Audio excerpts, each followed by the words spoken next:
In this video, we're going to be talking about something that is important to everyone who rides a bike, and that is brakes. Specifically, we're going to be talking about these brakes right here, sent to me by Bucklos. They're a Chinese-based company that sells products on Amazon, and these right here are some 4-piston hydraulic disc brakes.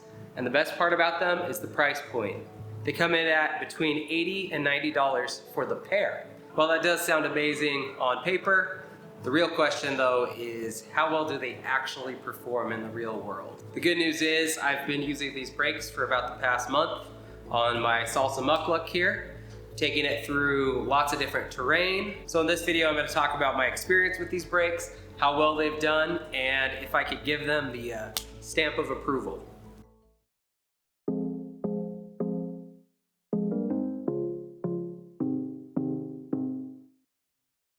As we all know, brakes are a pretty important thing, especially if you like to ride fast or on steep and technical trails. It's funny though, brakes, everyone seems to have pretty strong opinions on, more so than derailleurs, drivetrain, that kind of a thing.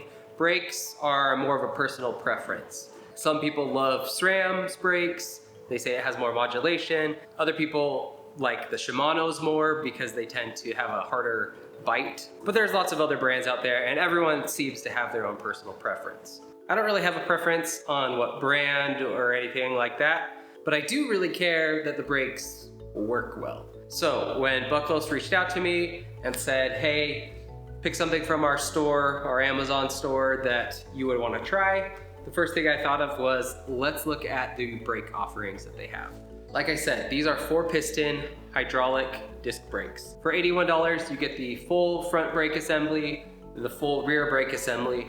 The front one has an 800mm hose, and the rear has a 1400mm hose. That should be plenty for both. I was a little surprised the rear seemed a little shorter than I would have hoped, but I did have to still cut some off. It does also come with the mounting adapters. I did actually use the one on the rear because this was a frame up build. I didn't have anything on there already.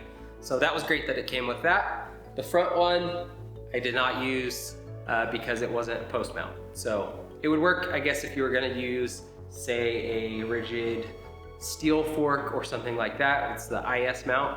It should work on that, but it does not work for post mount or flat mount or any of the other standards.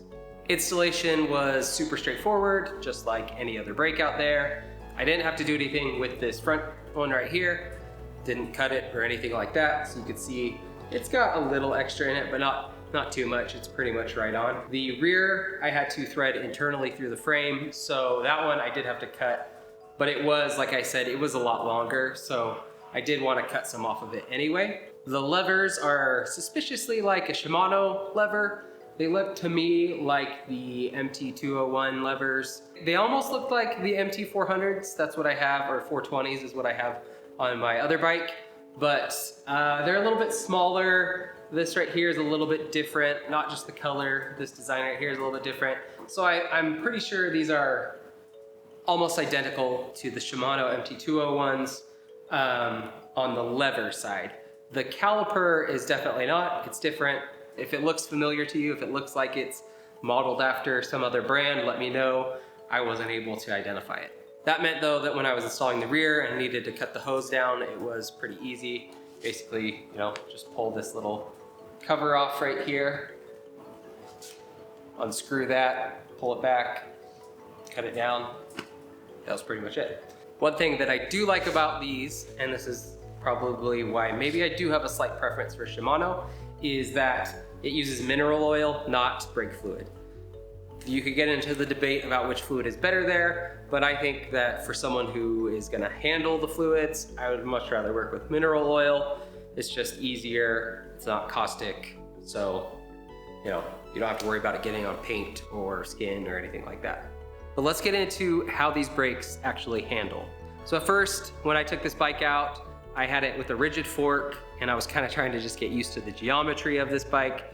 It's not as aggressive, so I went on some tamer trails and I totally forgot to do any brake bedding. So the first ride or so was a little bit squeaky and I was trying to get those brakes to bed in I should have done it properly. That would have made probably a difference, but they still worked reasonably well. I never felt like I was totally out of control.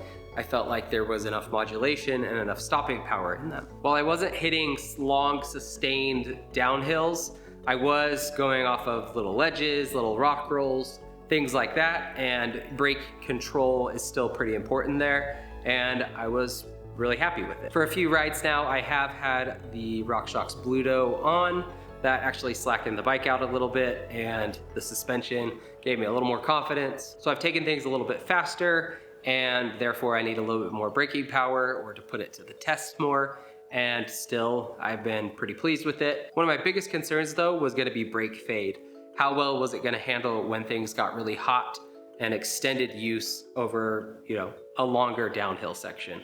So just the other day, I took this bike and I went up a pretty long sustained climb, and then I hit about a 2-mile downhill. Now this isn't the steepest downhill in the world, but over those 2 miles, it drops around 900 to 1,000 feet. So it's also not flat.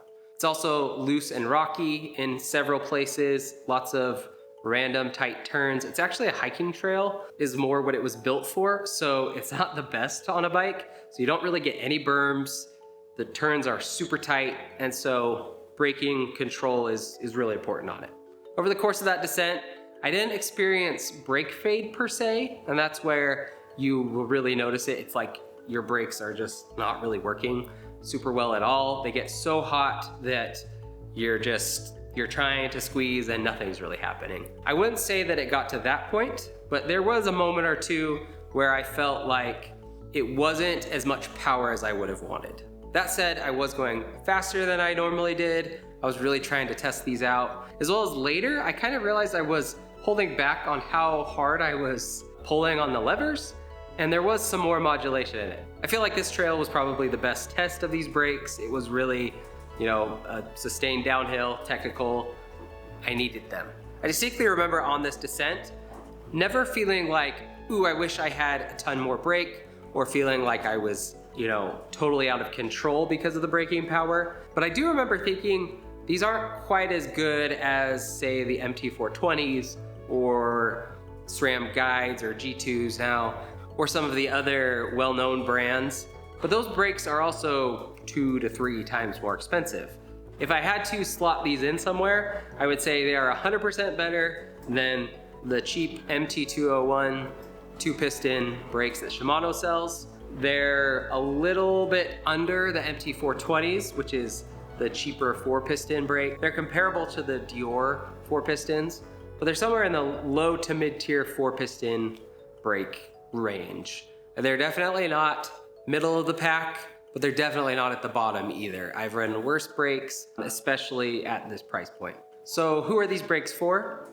To be honest, I would say if you have anything that is a terrible cable actuated brake, which is a lot of them out there, these are way better than all of the cable actuated disc brakes that I've run. Even if you have hydraulic disc brakes, but they're fairly low end, I would recommend giving these a try. What's crazy to me is that these are 80 bucks for the set, whereas most hydraulic disc brakes out there, especially 4-piston, are gonna start around 90 or 100 just for the front or the rear. What I'm actually thinking is I'm probably gonna grab either another 4-piston set, maybe a 2-piston set though. Those are about 15 bucks cheaper. And I'm gonna throw those on my wife's bike. She has a very basic Trek hardtail, and it has the worst cable actuated brakes in the world. And I have thrown actually an old MT201 on there, and it helps. But I could spend 65 to 80 and get a brand new set of these and throw those on, and I can promise it will be well worth the investment. I have no plans to take these off of this bike. I'm gonna leave them on. I'm gonna do some more long-term testing. I'm sure I'll do another review video, maybe in 6 months or so. I do plan to use this bike this winter, so it'll be mostly snow riding. You don't necessarily get as intense of braking in those conditions, but it's also gonna be freezing cold, talking 0 to -10, I'm in Fahrenheit. So it'll be really cold, so we'll see how they do in the cold weather performance. how they do when they get a little wet, you know, if they get some snow on them, as well as just long-term abuse. So I put a link in the description if you want to check these out. Be sure to also just check out the Bucklos store. They have lots of interesting components. I can't necessarily recommend all of them. I haven't used any but these, but I have been very impressed with these brakes. If I had to rate these on, say, Amazon, I'd probably give them 4 out of 5 stars, maybe even 5 out of 5, just for the value of them. If you've used these brakes, let me know down in the comment what you think. Has this been your experience? Maybe if you've had a longer term experience with them, let me know how that's gone. Otherwise, be sure to subscribe if you haven't, and I'll see you next time.